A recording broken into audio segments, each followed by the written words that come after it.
Génesis 35.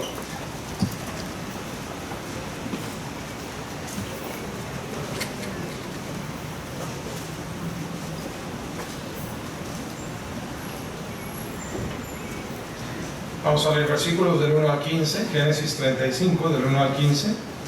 Dijo Dios a Jacob: levántate y sube a Betel y quédate allí, y haz allí un altar al Dios que te apareció cuando huías de tu hermano Esaú. ¿Ustedes? Entonces Jacob dijo a su familia y a todos los que con él estaban: quitad a los dioses ajenos que hay entre vosotros y limpiaos, mudad vuestros vestidos. Y levantémonos y subamos a Betel, y haré allí altar al Dios que me respondió en el día de mi angustia, y ha estado conmigo en el camino que he andado. Así vieron a Jacob todos los dioses ajenos que había alrededor de ellos, y los asesinos que estaban en sus orejas.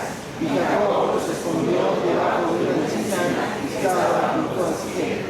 Y salieron, y el terror de Dios estuvo sobre las ciudades que había en sus alrededores, y no persiguieron a los hijos de Jacob. Y llegó Jacob a Luz, que está en la tierra de Canaán. Esta es Betel, él y todo el pueblo que con él estaba. Y edificó allí un altar, y llamó al lugar El Betel, porque allí le había aparecido Dios cuando huía de su hermano. Entonces murió Débora, ama de Rebeca, y fue sepultada al pie de Betel, debajo de una encina, la cual fue llamada Alon-Cacudo. Apareció otra vez Dios a Jacob cuando había vuelto de Padan Aram, y le bendijo. Le dijo Dios: tu nombre es Jacob, no te llamarás más tu nombre Jacob, sino Israel será tu nombre. Y llamó su nombre Israel. También le dijo Dios: yo soy el Dios omnipotente, crece y multiplícate, una nación y conjunto de naciones procederán de ti, y reyes saldrán de tus lomos. La tierra que he dado a Abraham y a Isaac, la daré a ti y a tu descendencia. Después de ti daré la tierra. Y se fue de él Dios del lugar en donde había hablado con él, Y Jacob eligió una señal en el lugar donde había hablado con él, una señal de piedra, y derramó sobre ella libación y echó sobre ella aceite. juntos, y llamó Jacob el nombre de aquel lugar donde Dios había hablado con él, Betel. Padre, gracias Dios. Leemos una historia de hace unos 3.900 años atrás. Y, Señor, hay mucho que aprender todavía de ella. Podría suponerse que a estas alturas toda la humanidad ha aprendido la lección aquí enseñada, y lo cierto, Señor, es que el hombre podrá aprender otras lecciones de la sabiduría humana, pero las lecciones que vienen de ti, Señor, ¿cuántas veces fallamos el examen y fracasamos en entender? Y Señor, una vez más enseña este pasaje el día de hoy, de él se predica. Sería triste y trágico, Señor, salir de aquí sin absorber el principio y el anhelo de tu corazón para nosotros, Señor. Abre nuestro entendimiento, Señor, en este libro que es espíritu, tus palabras son espíritu, y solo se disciernen por aquel que es espiritual. Más allá del intelecto humano, muchos pueden leer y no percibir, ni con ojo ni con oído, lo que el Espíritu tiene poder y sabiduría de dar entendimiento. Y eso es lo que pido hoy, Padre. Que podamos entender lo que el hombre natural no entiende, y darnos la llenura y discernimiento de tu Espíritu, Señor. Y que tu obra pueda ser hecha en nuestras vidas. Porque lo pido todo en el nombre de Cristo Jesús. Amén. Cuento para siempre.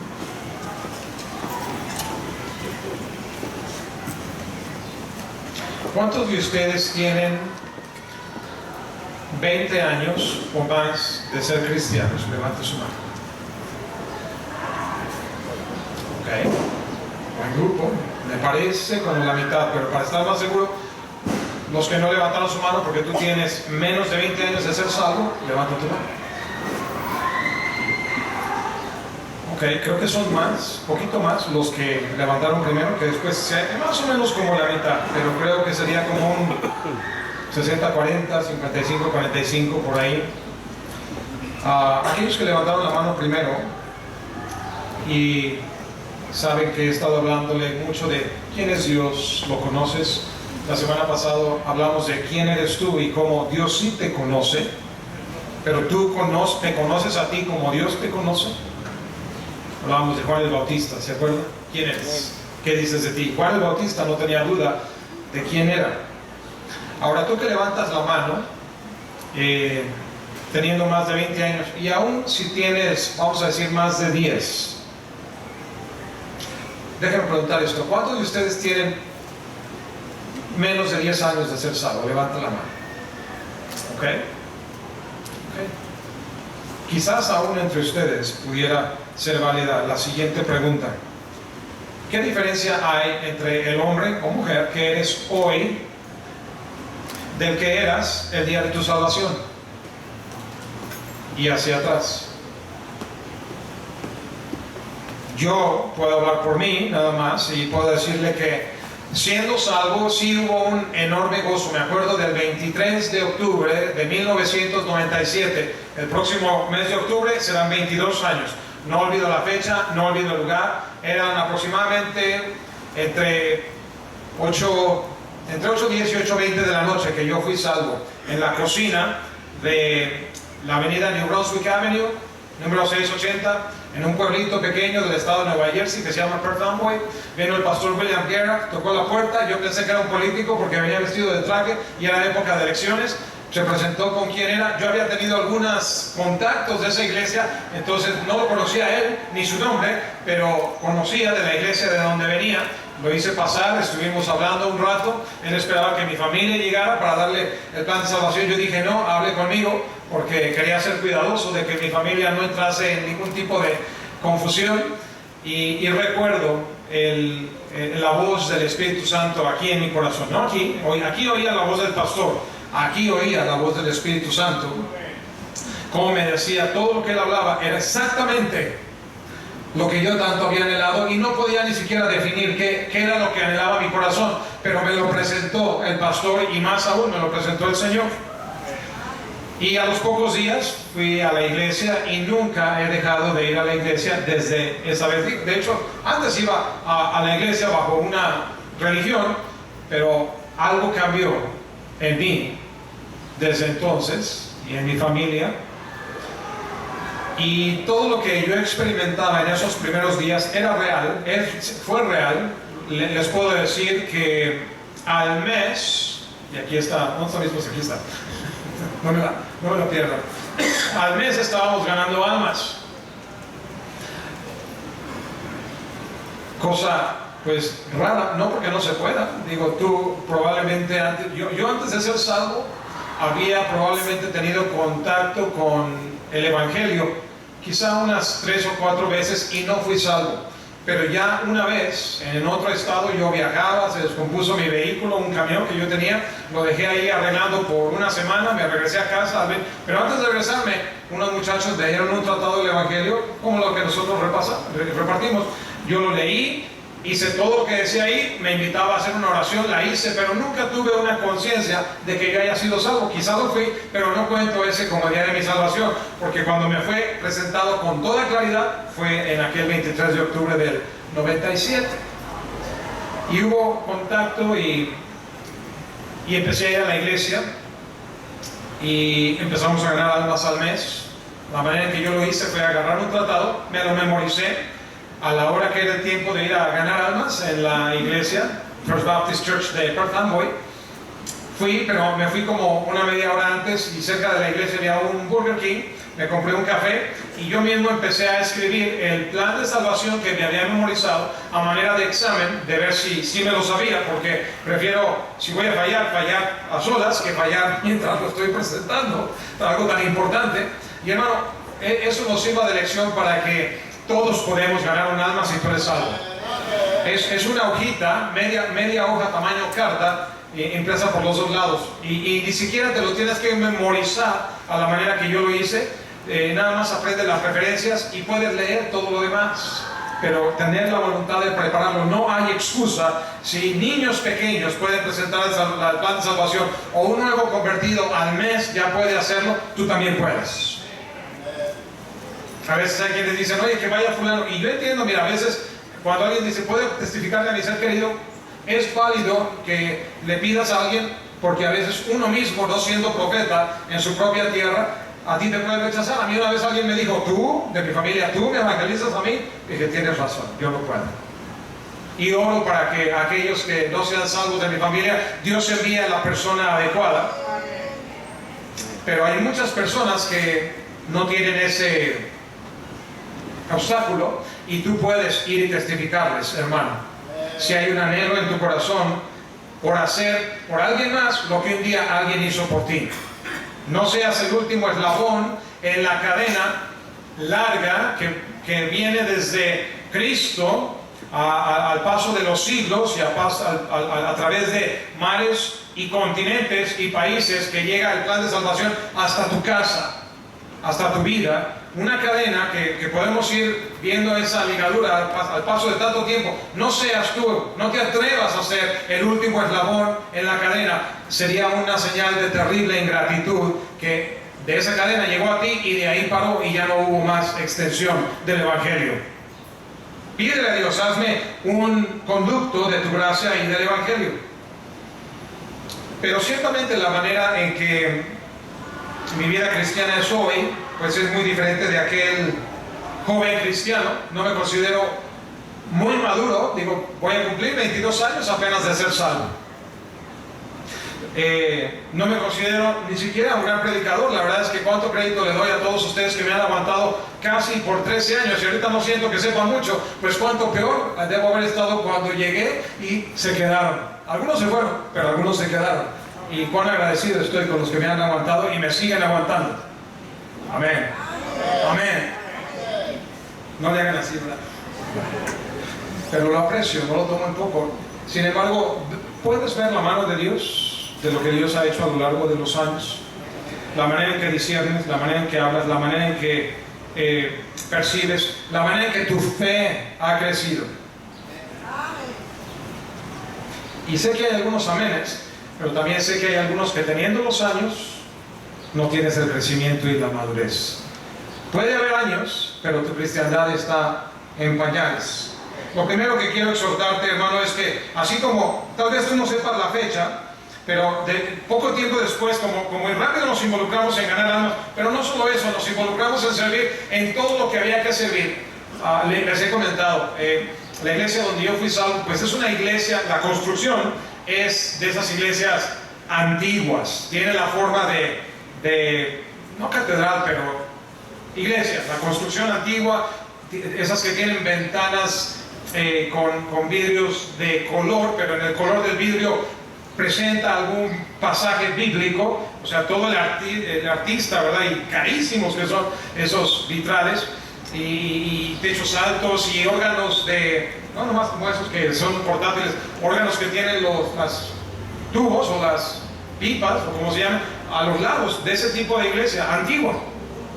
Y por lo viejo que era, pues siempre había alguna reparación que estar haciendo. Y venía octubre, ya venía el invierno, tiempo frío, había que reparar tuberías que llevaban el aire caliente, que calentaba la iglesia. Y ahí estábamos, y de estar tan involucrados, octubre, finales de octubre, pronto era Navidad, fin de año, y venía una conferencia de la grande, la de pastores, la del pastor Jack Hiles, en marzo del 98, y porque un amigo mío, José Santos, veía que estábamos involucrados en todo, no sabíamos nada al llegar, pero conforme íbamos aprendiendo, todo lo absorbíamos como esponja, lo adoptábamos, y al ver, pastor y hermanos, ese ánimo que teníamos, dijo José, ¿por qué no mandamos a Alex a la escuela de pastores para que cuando regrese comience el ministerio hispano? Imagínate, hermano Fuentes, de una conferencia ahora te vuelves... No se puede nomás de una conferencia, lleva más preparación, llevan años de preparación. Pero me dice el pastor, Alex, tú puedes ir a la conferencia, y pues teníamos un negocio propio, y dije, sí, no tengo que pedir permiso en el trabajo, puedo tomar la decisión, así que sí, voy. Y la conferencia duraba de lunes a jueves, como muchas conferencias también aquí en México, y pues no engordaba, yo sentía en ese cuadro de tremendos cristianos. Y la predicación, así como ahorita gozamos tanto, me gusta oír el especial, pero luego me gusta verlos a ustedes y veo cómo Dios está obrando en los corazones. Ahora imagínate ese tipo de experiencia que acabas de tener, pero predicaciones, y son en la noche, son en la mañana, y en la noche, en la mañana, y en la noche, en la mañana, y última noche, y tiempo de cerrar conferencia, y sientes la mano de Dios tomando tu corazón, apretándolo, llamándolo, y tardamos, pero nos rendimos. No solo yo, mi amigo José, que él tenía ya 3 años al menos ahí en la iglesia, y pasamos y rendimos nuestra vida. ¿Qué va a hacer Dios con esta vida? Yo no tenía ni la menor idea. No faltó la voz que después venía con cierta jactancia y actitud de desánimo. Es una llamada de petate, es nada más la pura ilusión del momento. Ya se te pasará. No se me ha pasado hasta la fecha. Van a ser 22 años, ni quiero que se me pase. Veía yo cristianos de tiempo ya apáticos, tristes, desanimados, desinvolucrados, y yo decía, si eso significa madurar en la vida cristiana, nunca quiero madurar, quiero mantenerme con un fresco primer amor, como lo tengo ahorita. Al paso de 21 años, casi 22, claro que tienes altibajos en tu corazón, en el ánimo de cómo estás, pero el tenor que quiero es que siempre más cerca, más de mi Cristo, más cerca de Él, nunca alejarme de Él. Somos susceptibles, esta carne, este cuerpo es susceptible de alejarse, de llegar a lo que todos pasamos por esto. En un principio llegas, como Jacob llegó a Betel la primera vez y encontró a Dios y hubo un terror, un temor en su corazón. Qué terrible es esto, no es otra cosa sino casa de Dios, una visión donde ángeles en una escalera ascienden y descienden y da hasta el cielo, y Dios le habla a él, y no es un sueño nada más, es una realidad que Dios le está hablando. Sí se presentó y sí habló con él, pero Dios en ese momento era solo Dios de Abraham y Dios de Isaac, no el Dios de Jacob. Y no le estoy predicando el mensaje reciente de cómo Jacob se convierte en Israel. Es pasaje similar, pero es otro mensaje totalmente distinto. Pero no era el Dios de Jacob todavía. Pero Jacob experimentó la presencia de Dios. Como tú y yo experimentamos ese primer encuentro con Dios, llamémosle a esa experiencia Betel. Lo que yo te comparto de mi experiencia personal, ese fue mi Betel, mi primera experiencia. Y muchos cristianos conozco a lo largo de mi vida cristiana que Betel se ha vuelto viejo, insípido, insulso, infructífero, aburrido. Hubo un voto que Dios hizo con Jacob y Jacob hizo con Dios. Ahora, Dios, ¿qué le prometía a Jacob? El pacto abrámico, el pacto de ser padre de reyes, padre de naciones, la familia en la cual serán benditas todas las familias de la tierra.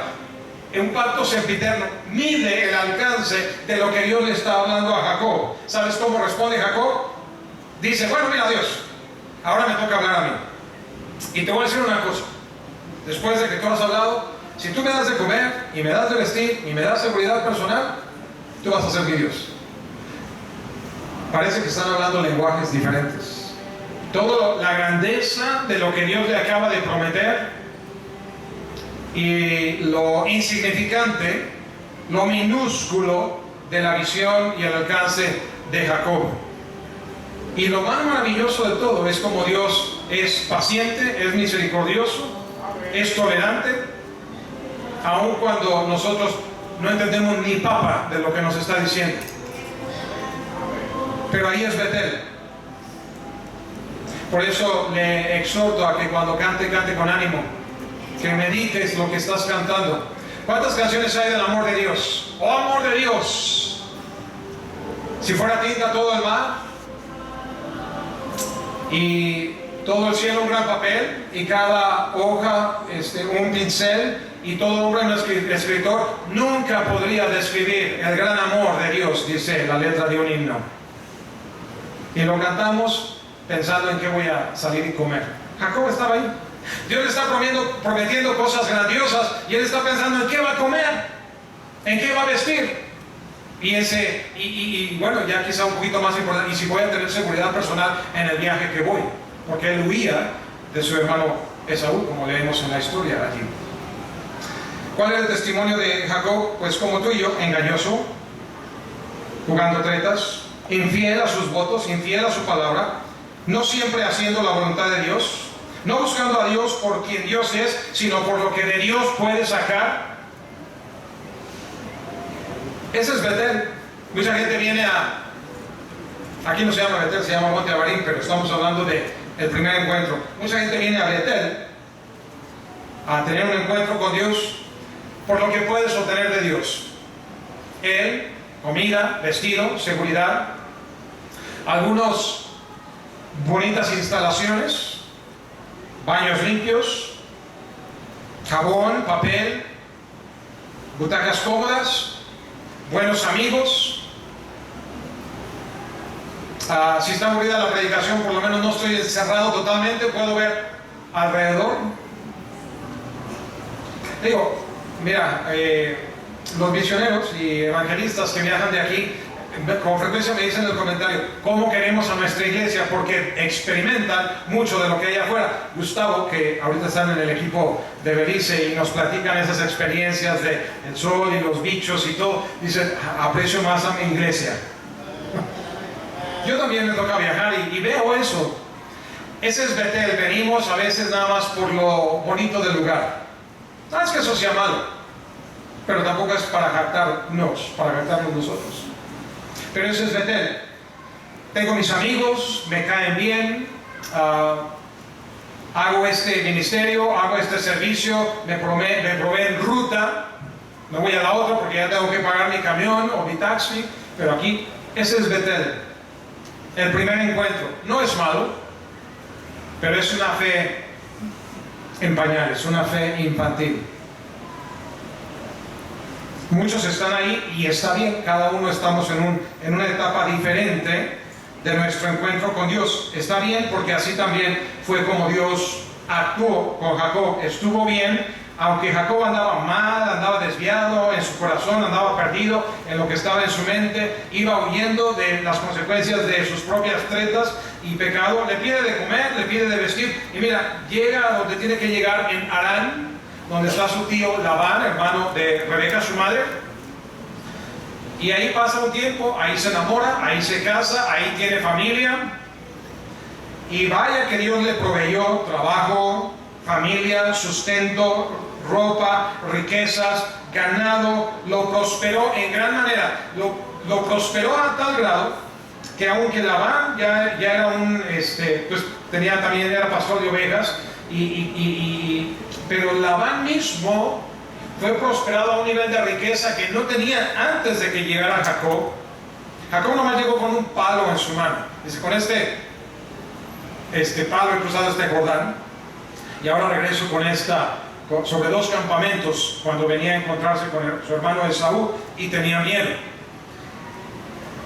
Así que Jacob le dice, mira, a ti te ha ido bien gracias a mí. Pero luego los hijos de Labán dicen, mira, tal vez sí, tal vez no, pero tú llegaste aquí con un palo y ahora tienes más riqueza que nosotros. Nosotros por lo menos teníamos algo del negocito que funcionaba y produjo. Pero ¿qué nos vienes tú a decir cuando tú llegaste con nada y ahora te llevas más que lo que nosotros tenemos? Y había envidia. Hubo una experiencia en Betel, el primer encuentro con Dios.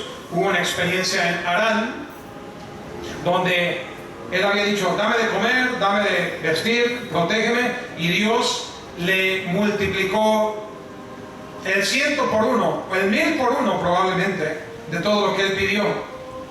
Lo guardó el juramento de Esaú de matarlo, vengándose de lo que le había hecho, y en lugar de venganza hubo reconciliación.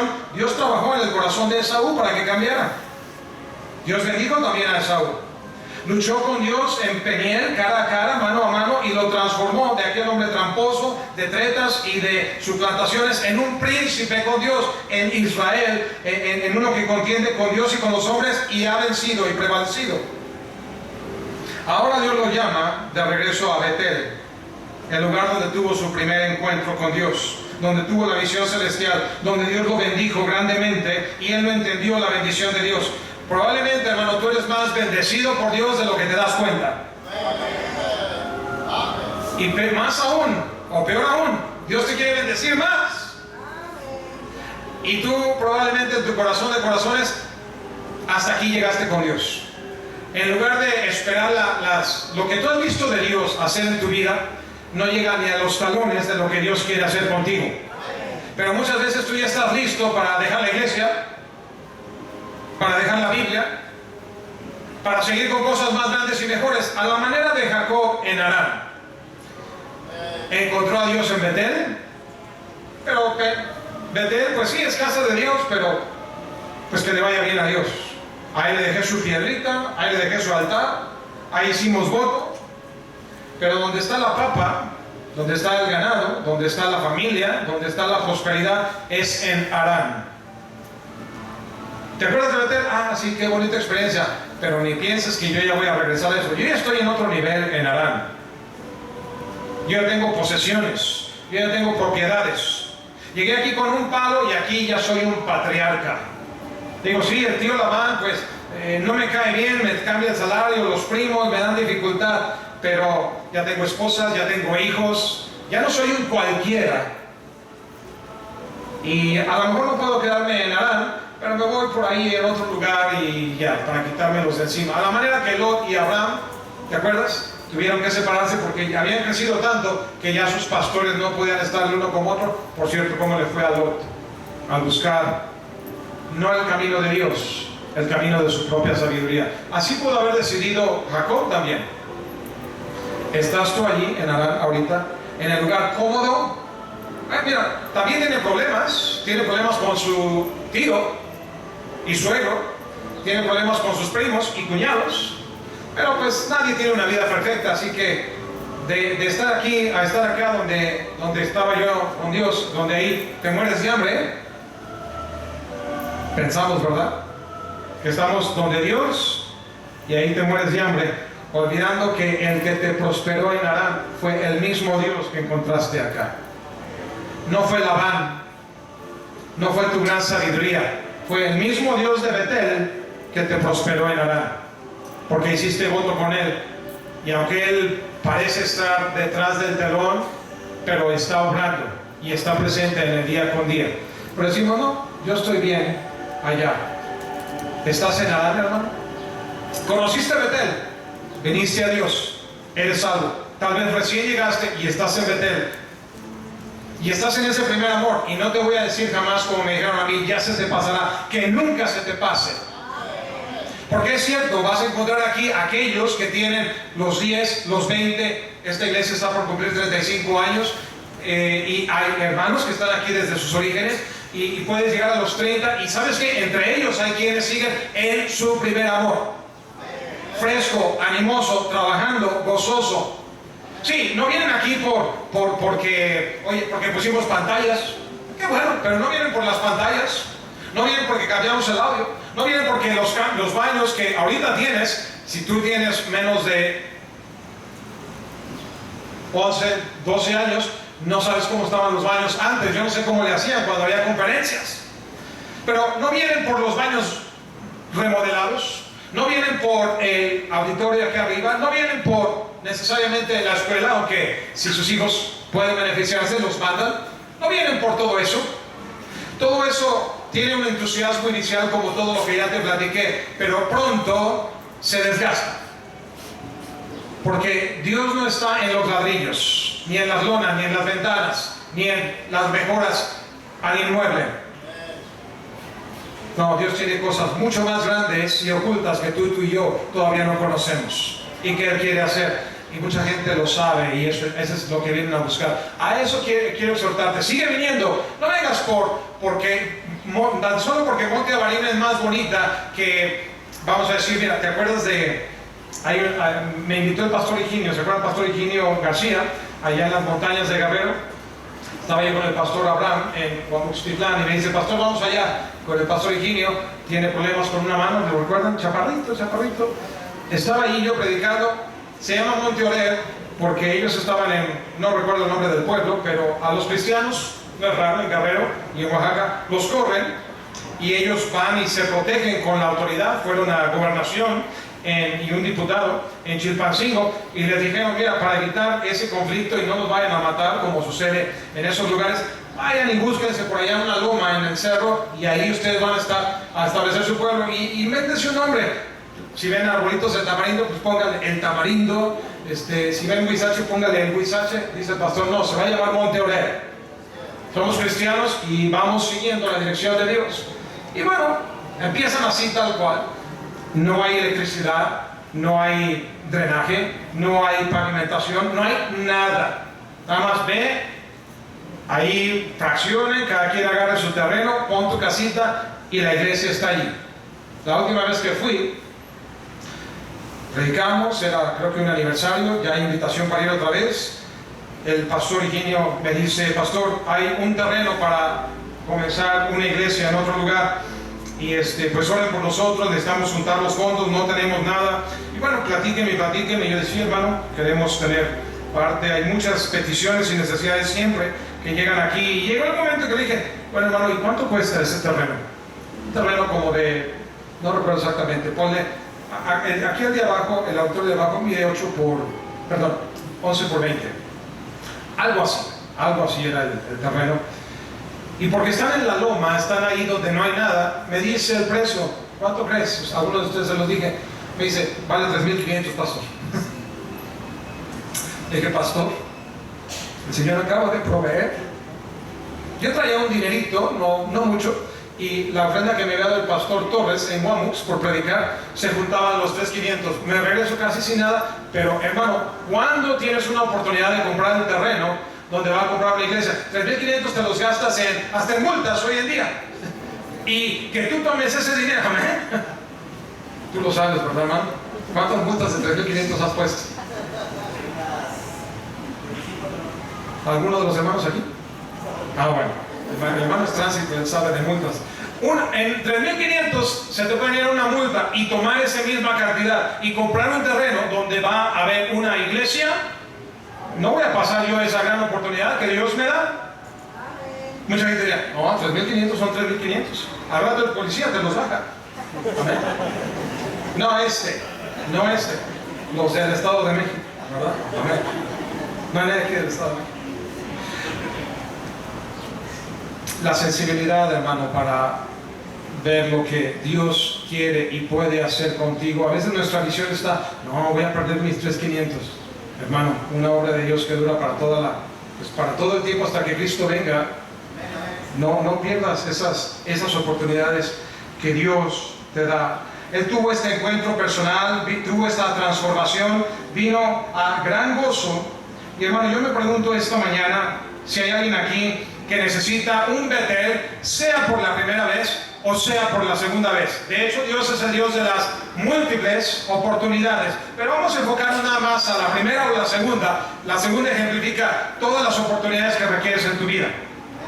Pero ¿estás en Betel o estás en Harán?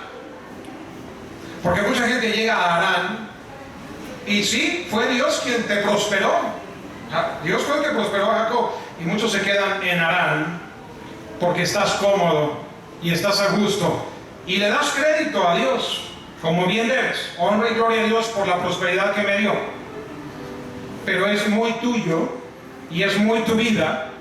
Y lo peor todavía es que sigue siendo en gran medida el mismo de antes, nada más que ahora hablas de Dios. Antes Jacob no hablaba de Dios,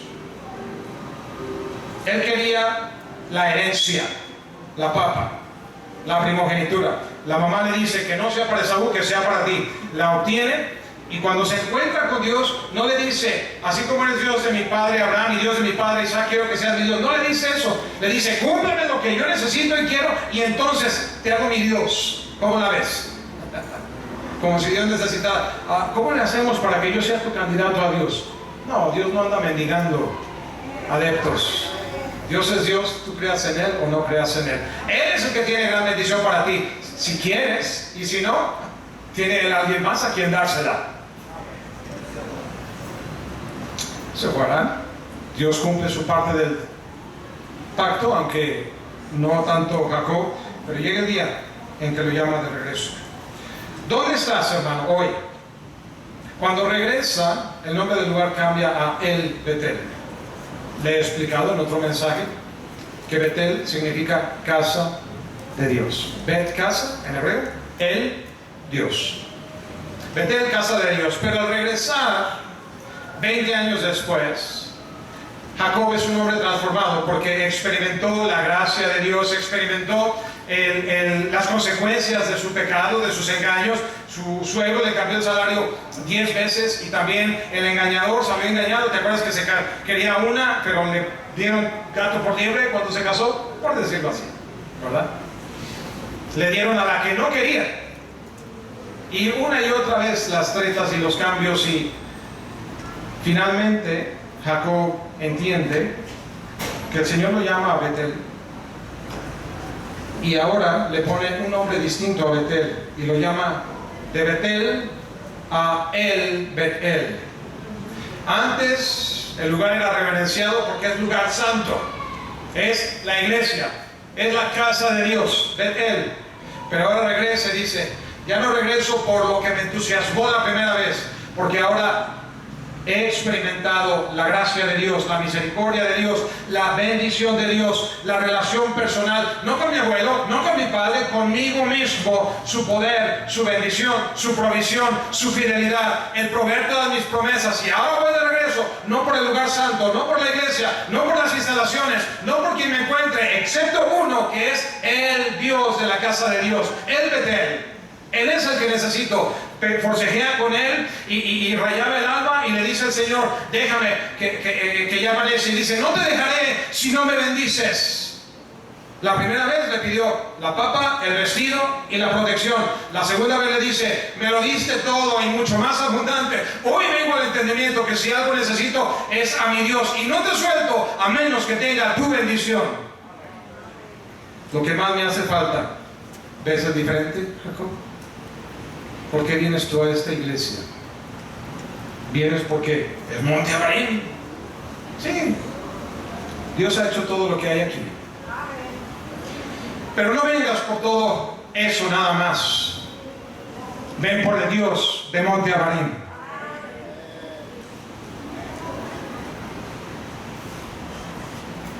Estás en el lugar donde ella se encantó inicial. Mira, es bien bonito. Yo le dije: yo me involucré a ganar almas. No te puedo decir que conocía mucho de Dios, anhelaba. Reparábamos las cosas en la iglesia. Había conferencias, hecho esto y lo otro. Teníamos buena convivencia con los hermanos. Y salí de allí. Y llegué a un lugar más grande, la primera iglesia bautista de Jamaica. Instalaciones mucho más grandes. Las rutas, recuerdo haber pensado cuando llegué, ¿a qué me fui allá? Más que nada para prepararme por el instituto. Vas a la iglesia, pero vas al instituto. Y recuerdo mi vida antes de ser salvo, como pues mi carrera era sistemas computacionales. Trabajaba en una empresa en Manhattan, Nueva York, ahí cerca de donde está el Empire State, el edificio, y en el centro de la ciudad. Y recuerdo trabajar para un hombre que si tú vas a la embajada de los Estados Unidos o ves en internet, lo está buscando todavía el servicio de Marshals de los Estados Unidos. Se llama John Rufo. Lo puedes buscar y lo siguen buscando porque nada más por un fraude de $323.5 millones. Y lo siguen buscando. Y bueno, yo no sabía que él andaba, porque no estaba en ese momento. Después se metió en ese problema. Pero yo veía muchas cosas y la empresa era exitosa.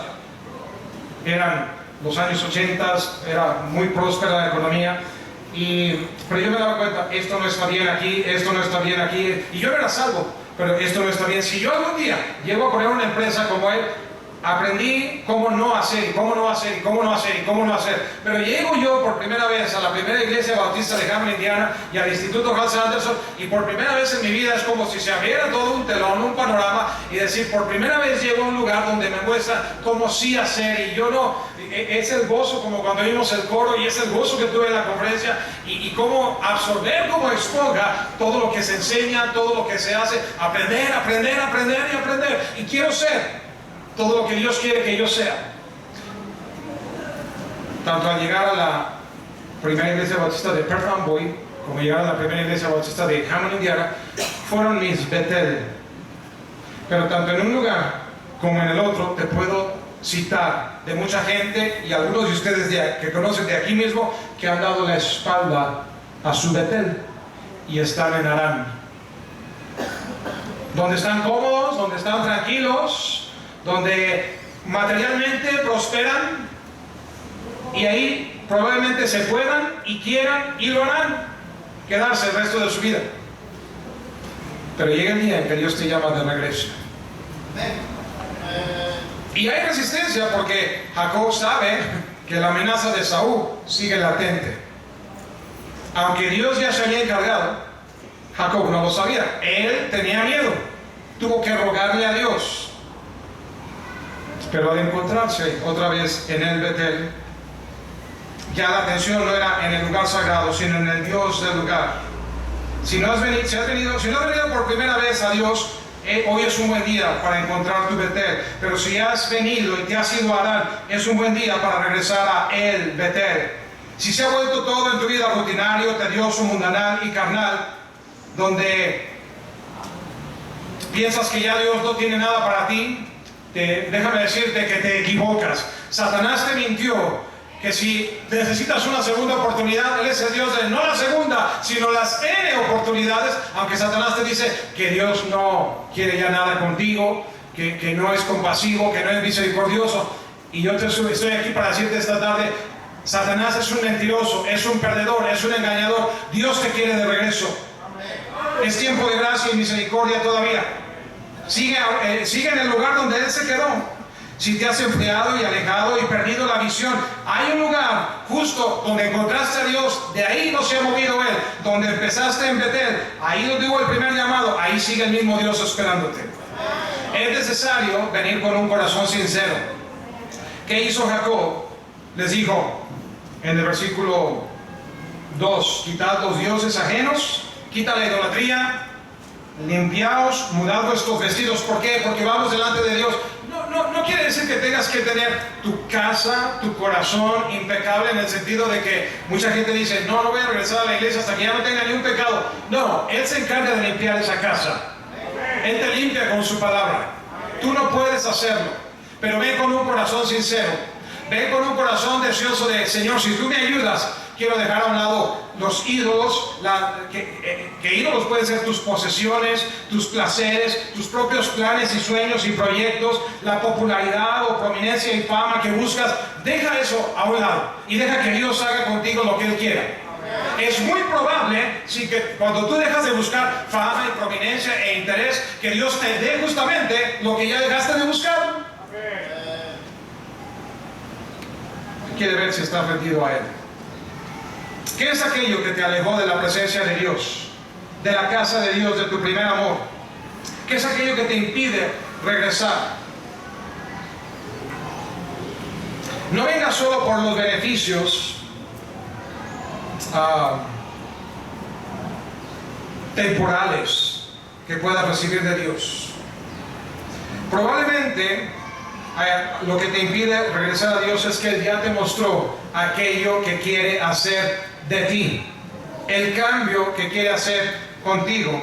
Y probablemente, te pregunto yo, ¿qué es lo que te impide? Te voy a decir una razón importante que impide a mucha gente. No es la única, pero el orgullo. El orgullo. Dios tiene manera de rendirnos cansados, abatidos. Y normalmente en el cansancio y abatimiento, cuando tocas fondo, es un buen lugar de mirar hacia arriba y decir, ¿cómo eres fiel, Dios? Ahí has estado siempre y me has esperado. Pero hay quienes ni así. Es la fe de cada uno, es decisión personal. Yo te pregunto, ¿qué te impide hacer la voluntad de Dios? ¿Qué te impide cambiar? ¿Qué te impide dejar la vida vieja y el pecado? ¿Qué te impide obedecer y confiar en Él? ¿Qué te impide hacer aquello que le agrada, vivir por fe? ¿Qué te impide sacrificar todo aquello que no es agradable a Dios? ¿Qué te impide cortar esas redes de seguridad y confiar solamente en la mano poderosa de Dios? Encáralo. Aquí dice Jacob. Ahora, Jacob está convencido, piensa que él viene liderando dos campamentos. Su propia familia es tan grande, cruzó con un palo, ahora viene sobre 2 campamentos. Entonces dice, todo el mundo quite ídolos. Imagínate, en la vida del patriarca mismo había idolatría. Ya había tenido encuentro con Dios, está en Arán, está cómodo, pero se ha infiltrado Satanás, se ha infiltrado el pecado, se ha infiltrado el mal, se ha infiltrado aquello que es desagradable a Dios. Él te va a ayudar a limpiar casa, pero ¿estás tú dispuesto a dejarlo que limpiar el pecado, el orgullo, la vanidad, las desobediencias? ¿Estás dispuesto a que Él te ayude a combatir tu amor por el mundo, por el dinero, por los placeres, por el deseo de fama y poder, y entregárselo todo a Él? Él lo puede hacer, pero no lo va a hacer sin tu deseo sincero. Ven con corazón sincero delante de Dios. Ven anhelando, ¿qué cosa? Más que todas las cosas, regresa a Betel, anhelando su presencia. ¿Qué tienes tú en tu vida? Sea en relación personal, familiar, sea en posesión, sea en sueño a realizar a futuro, sea en negocio, sea en inversión. Y piénsalo bien en la pregunta. ¿Qué tienes tú que no estás dispuesto a canjear o cambiar por tener la presencia de Dios? Dios le dijo que regresara a Betel. Ahí te veo. Vamos a hacer algo allá. Él no quería porque Esaú todavía estaba con la amenaza. Además, Señor, tú aquí me has prosperado, aquí me quedo y aquí me quedo. Lo que Dios hizo con Jacob cuando él regresó, jamás lo hubiera conocido si él no toma la decisión de levantarse, de limpiar casa y venir. Y puede haberse muerto en Aram. ¿Y sabes qué? Lo hubieran enterrado con una tumba memorable. El gran patriarca, jamás Israel vino a ser acá, jamás el patriarca Israel, pero sí el patriarca Jacob, hijo de Abraham, hijo de Isaac, siervo de Dios Jacob, con grandes honores. Pero eso no hubiera ni escarbado la superficie de lo que Dios quería hacer por él. ¿Cómo se llama la nación a donde dije que vamos el mes que viene? Israel. Si Jacob no se levanta de Harán, iríamos el mes que viene, no sé a qué país, pero no lo llamaríamos Israel, si Jacob no hubiera tomado esa decisión.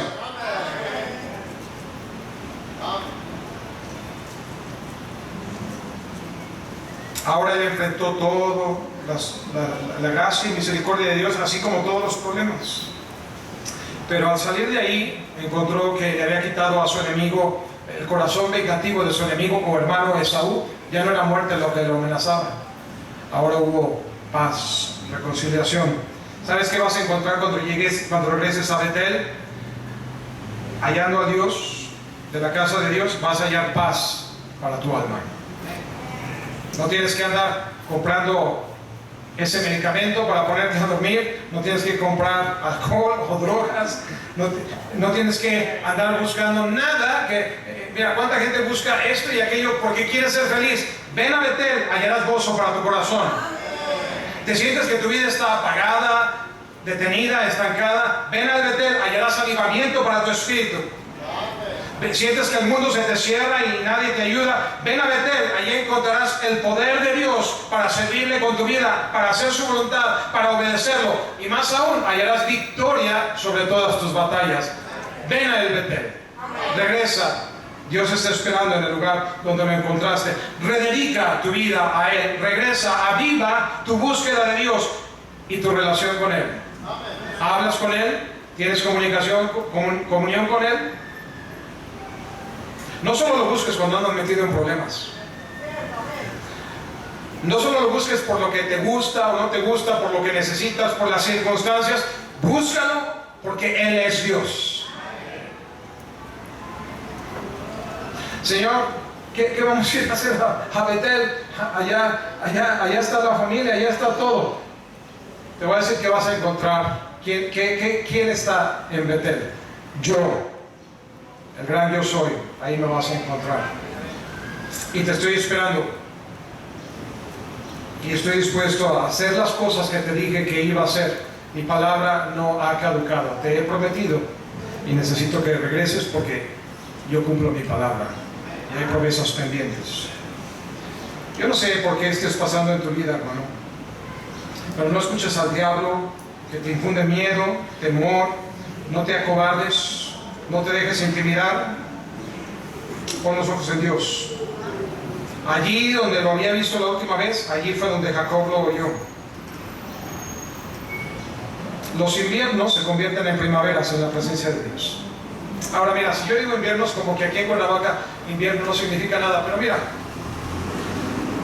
inviernos han diezmado ejércitos completos. Ejemplo, una razón por la que Hitler no tomó Moscú fue por el invierno crudo que lo detuvo. Y así como ese caso, muchos. Qué cosa tan distinta hubiera sido si esa marcha la hubieran hecho en primavera. Quizá mayor parte del mundo hablaría alemán hoy. Ningún problema con hablar alemán, hermano. Pero los inviernos son crudos y son amenaza de muerte. Y son tiempos de desolación y desesperación y de abandonar la fe. Pero en la presencia de Dios los inviernos se convierten en primaveras. En Betel las amarguras se convierten en dulzuras. ¿Qué amargura tienes en tu vida que necesitas que Dios la cambie? Y Dios puede. Cuando el cielo está negro y nublado, en Betel se vuelve azul y soleado. La semana pasada fue la boda de Alan. Y cómo llovía, y teníamos un plan por si llovía el mediodía, pero también estábamos orando para que no lloviera. Y el mediodía de la boda amanece lloviendo y lloviendo gran parte del día, pero llega el día de la boda y cesa la lluvia.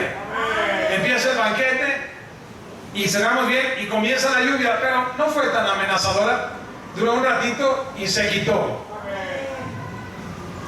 Dios responde a oración. En Betel, o en la presencia, regreso con Dios, la tierra seca, que es lugar de muerte, desierto, sequedad, se convierte en tierra verde y fructífera. La vida de pecado se convierte en vida de santidad. ¿Qué pecado, qué mal hábito, qué condición en tu vida ya te has dado por vencido de dejar de combatir porque has tratado y eres derrotado y pierdes? ¿Sabes por qué es? Porque probablemente sigues en Harán. Pero regresa con Dios. En Harán tú no tienes poder, pero regresa donde está Dios. Él sí tiene poder para vencer tu pecado y para guiarte a una vida de santidad. Aquella vida que dejará un legado, un ejemplo, un testimonio. No hay caso que sea difícil para Dios, ni misión imposible para Él. Y ejemplos de sobra hay en la Biblia. ¿Te acuerdas de Jonás? Revelado en contra de la voluntad de Dios, yendo en dirección opuesta, pero al final el Señor lo llevó a Nínive y aquel hombre, aunque no quería, predicó lo que podríamos decir es, hasta la fecha quizás, el más grande avivamiento en la historia, con un sermón de 8 palabras. De aquí a 40 días, Nínive será destruida. Punto. Ni invitación dio. Y el pueblo entero se convirtió. José pastoreaba ovejas. Sabemos que pasó a la cárcel en Egipto, pero en la presencia de Dios y en el poder de Dios vino a ser el primer ministro de Egipto. Cosas grandes y ocultas que tú no conoces, la que hizo con Jonás, la que hizo con José. Moisés fue un asesino, se alejó de Dios, resistió el llamado de Dios, pero hoy Moisés es conocido como el gran libertador de Israel, porque él se rindió a hacer la voluntad de Dios. ¿Te das cuenta de las cosas grandes y ocultas que Dios siempre tiene para todos y cada uno, pero que muchos mueren sin jamás conocerlo? Abraham también era de Harán, de donde estaba su pariente Labán, su nuera Rebeca, de allá venía, etc. De allí salió. Pero fue hallado diferente a todos los demás porque él le creyó a Dios, y por esa fe que le fue contada por justicia y vino a hacer una gran amistad con Dios, lo hizo el gran patriarca, no solo de Israel, sino en él todas las naciones y familias de la tierra son bendecidas. ¿Cuándo Abraham hubiera soñado que Dios hubiera hecho algo con él? Cuando ya estaba viejo y su esposa estéril. Pero regresa a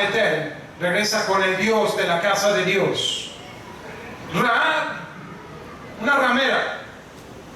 ¿Qué influencia, qué impacto? Pero le creyó a Dios y tuvo temor de Dios y se alineó con el plan de Dios. Y no solamente fue salva ella y su casa, es mencionada en Hebreos 11, el Salón de la Fama de la Fe, pero si fuera poco, una ramera es contada en el linaje que da nacimiento a David y por tanto a nuestro Señor Jesucristo. Qué gran gozo y privilegio. ¿Sabes a qué vamos a ver en el cielo? Una ramera o ex ramera llamada Rahab. Y habrá muchos que son religiosos que no los vamos a ver allá, porque toda la diferencia está con el Dios de la casa de Dios. Elías aparece en escena, un hombre del poblado de Tisbe, junto con los moradores de Galad. Más adelante Santiago lo describe como un hombre sujeto a pasiones semejantes a las nuestras. Es decir, Elías, el gran profeta Elías, comienza su aparición en la Biblia como un hombre como el más común y corriente de los mortales. Pero el gran profeta de fuego y grandes milagros. ¿Por qué? Porque vivía bajo el poder de Dios, bajo la mano de Dios. David cuidaba las ovejas de su padre. Cuando Samuel dice que Dios ya ha escogido un hombre conforme al corazón, no revela el nombre, pero le dice que está en la casa de Isaí. Y como saben que va a venir Samuel, Isaí tiene a todos los muchachos, pero al más chiquillo, que no lo van a ocupar en ese día, lo manda a cuidar a las ovejas. Digo, si viene probablemente es el mayor. Si por alguna cosa está defectuosa con él, el segundo, peor de los casos, el tercero.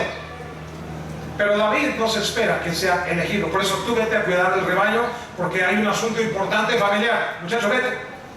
Y no es ninguno de los hijos de Isaí que están ahí en la casa. Y Samuel dice, pues lo siento, no es ninguno de estos. ¿Te quedan hijos? Porque a lo mejor me equivoqué yo. Dios no se equivoca, pero no, sí queda uno. Pues tráelo. Y no vamos a comer hasta que él venga. Dios no mira lo que tú y yo miramos. Dios mira lo que hay aquí adentro. ¿Qué más ejemplos nos hacen falta, hermano, para darnos cuenta de la necesidad de regresar al Dios de la casa de Dios? Deja que Él haga y nada más. Confía en Él. Cuando no estamos confiando, ¿sabes por qué tenemos problemas? Y no digo que problemas no nos vayan a venir por sí solos, pero problemas que inciden y reinciden y no hallamos y luego sucumbimos. Si ese es el caso y no hay luz, yo a veces veo que no hay luz al final del túnel, pero te voy a decir una cosa, sé que la luz está al final del túnel, no importa si no la veo. Yo predico de la fe. Dios va a decir, a ver, predicador, habla mucho de la fe, vamos a ver si tu fe es real. Ouch. Pero pues adelante, es para bien. Pero igual tu fe también va a ser probada. Tú no puedes vivir por mi fe, yo no puedo vivir por tu fe. Pero si no estás viviendo por fe y estás viviendo conforme tu propia inteligencia, la luz que yo sé está al final del túnel, probablemente no la vayas a ver tú. Si actúas no por fe, sino por tu propia sabiduría. Y es cuando tú ves que el problema no sale, no se resuelve, no tiene solución, no tiene salida. Probablemente es porque estamos actuando con nuestra propia metodología. Sería tiempo de hacer una pausa y decir, ¿estoy acaso en Harán cuando ahorita Dios me quiere en Betel?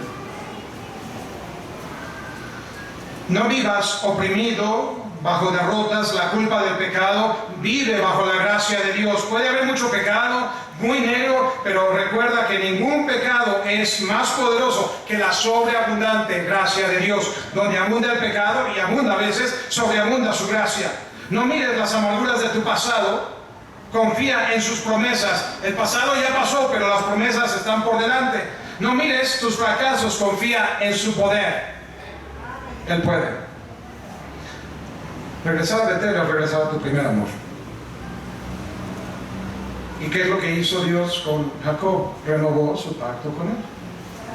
Y esta vez, Jacob no puso sus propios términos como lo hizo la primera vez. Dios solamente repitió lo mismo que dijo 20 años atrás. Y esta vez, Jacob se cayó la boca. Porque sabes que lo que importa no es lo que decimos tú y yo delante de Dios, sino lo que dice Él. Excepto que digamos, sí Señor, no como yo quiero, sino como tú. Eso es lo único que podemos decir delante de Dios. ¿Estás listo, hermano, para venir a Betel? Si es por primera vez o si es por segunda vez. La primera vez, cuando venimos buscando salvación, ese encuentro personal, ¿lo necesitas? Hoy es un buen día. Pero te has alejado, estás cansado, abatido, desanimado, amargado, deprimido, aburrido, desganado. No hayas cómo salir de ese hoyo. Es que lo bueno de un hoyo, mientras más profundo, solamente te permite mirar en una dirección. ¿Ya tocaste fondo? Mira a Cristo. Es el único que puedes mirar. Amén. Regresa a Betel. ¿Qué hay en Betel? Sí, es un lugar sagrado, es un lugar bonito, es un lugar histórico donde 20 años atrás el mismo Jacob ahí hizo un altar. Pero regresa ante todo por el Dios de la casa de Dios. Encuéntralo en el lugar secreto. Padre, ayúdanos, Dios, a no sucumbir al cansancio, al abatimiento, al tedio, al aburrimiento,